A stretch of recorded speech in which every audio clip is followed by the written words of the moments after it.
Outside the White House, where flags are flying at half-staff, Californian Cheryl Jones says Jimmy Carter was her favorite president. He was just a good man, a decent man, an honest man, something we don't see very much in Bermuda.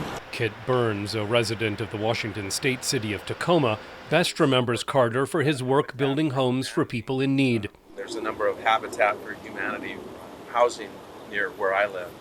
And his dedication to helping other people, I think that's the primary purpose for all of us in our lives.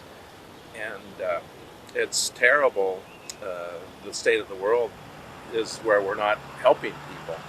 And he set such an example for so many years. Carter showed the importance of caring about people, says Virginia Natosha Walker. When you're in public service, you're here to serve people. So that's the most important quality. And leading by example.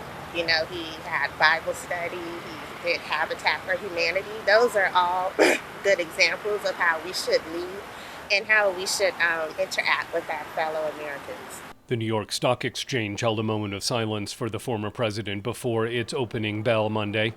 New Jersey resident Dolores Spivak remembers Carter's work with Israelis and Palestinians.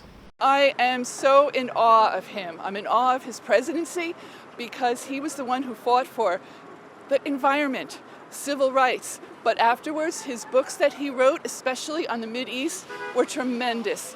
I get chills when I think about the Camp David Agreement. Carter's death is an opportunity to learn more about his life and presidency, says Connecticut resident Kim Potvin. I think a lot of the policy that he was involved with that I wasn't aware of, and also just kind of the economics and history of that time. So I always think that we learn a lot from history because it translates a lot to present day. In Carter's hometown of Plains, Georgia, Sandre Walters remembers a friend who grew up across the street. Thank you, Lord, for letting him live 100 years and do all the things that he wanted to do.